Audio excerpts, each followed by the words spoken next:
Greetings, friends. Here's a quotation from Psalm 23. Even though I walk through the valley overshadowed by death, I will fear no evil, for you are with me. Human beings go through a lot. We cannot even begin to understand some of the pain that we ourselves and others endure. How did even one person survive the Shoah, the Holocaust? Even one. How can we understand what they went through? These are the holiest of the holy, pillars of righteousness. How do we understand? My friends, I described to you last week the aftermath of my recent surgery. Looking back, I see there was no choice. I needed that surgery, yet the pain was huge. I believe that this is a vignette of our life during this unspeakable gullus. We are getting to the Beis Hamikdash. Oh yes, we will get there. But we apparently need to go through something before we get there, and that something can be pretty tough. This week, we read the second Tochacha in the Torah. One of the lines in that terrible drumbeat of destiny has always profoundly affected me. You will, quote, you will go mad from the sight of your eyes. The Torah uses the word meshuggah for mad. We joke around with that word meshuggah, but it's deadly serious. It means that my resources are insufficient to deal with the reality of life, and my spiritual system is collapsing. This is the lifelong padded cell. This is not a joke. This is one of the most fearsome things one can imagine. Does that word meshuggah not describe our feelings? When we look out upon today's world, it is too much. One feels as if the world will drive one to insanity, God forbid. Let's take a recent headline.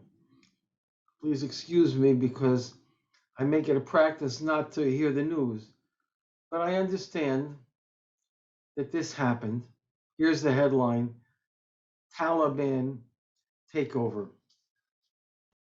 I heard a religious Jew bemoaning this the other day. Okay, what's so bad? I'll tell you what's so bad. These are the barbarians of the barbarians. What's to stop them? The US couldn't stop them. So who's going to stop them anywhere?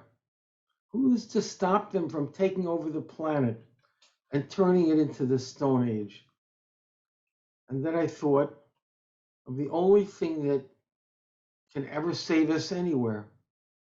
I thought of a beautiful pasuk, a sentence from my hero, David HaMelech, King David. We read it every week, but my dear friends, every week it saves us. Quote, when the wicked bloom like grass, and all doers of iniquity blossom, it is to destroy them till eternity. Ah, yes, Hashem is in charge, not the Taliban, lahavdol. This is a sure sign that Mashiach is around the corner because the wicked are blooming like grass. What do I mean by around the corner? I mean that you turn a corner and suddenly Mashiach ben David is staring at you in the face. It will happen that fast, and we will have no warning except when the wicked bloom like grass. That's our warning. Get ready, my friends, because in my humble opinion, it's going to be just like that. Before you can blink, like the scene in Mitzrayim in biblical Egypt when the potentate said, Ani Yosef, and suddenly the curtain was lifted. I was wondering about the avoda of the month of Elul. What should I really concentrate on this month? Every year we have to prepare for Rosh Hashanah. On what should we focus? I saw a beautiful piece from Rabbi Yehuda Baum Shlita on Parshas Ki Teitzei. The Or HaChaim explains the sugya of Eishes Yafes Toar, the woman, a beautiful form, as an analogy to the great war of Elul, our personal war with the Yetzer Hara. As I understand it, the woman of beautiful form is our own neshama, and we are fighting to bring her back from the enemy. She has been sullied by gullus, by exile. How do we bring her back? I think the big avoda of Elul is to break our will. The surrounding culture is totally subservient to its will, its desires, its lusts, its pleasure. Just do it, as the advertising says. No, do not just do it.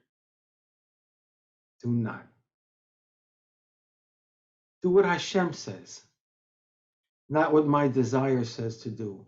Do not go acharei levavchem, v'acharei einechem, after our heart and after our eyes. No!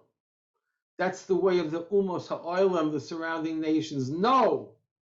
Our way is to break our will and go after the Torah, to wrench oneself from the world of desire on every level, and every minute is a test of astounding difficulty. I know that each time I make a bracha, I'm fighting with my Yetzer Hara. To have kavanah on even one word is like the fight of a lifetime.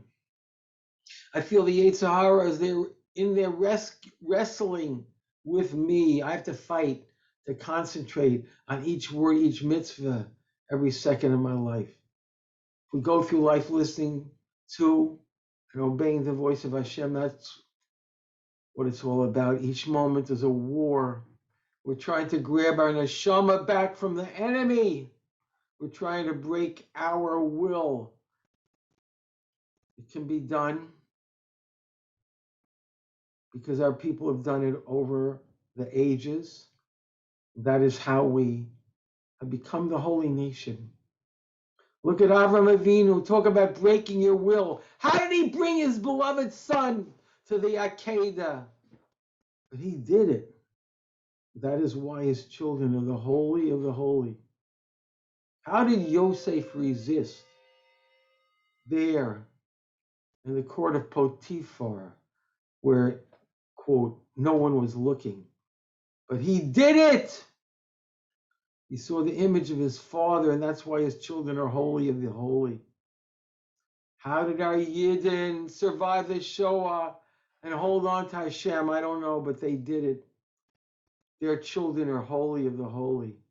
My friends, if we imitate the ways of our holy ancestors, it will not be long before we turn that corner and there is Mashiach ben David right in front of us. Good Shabbos.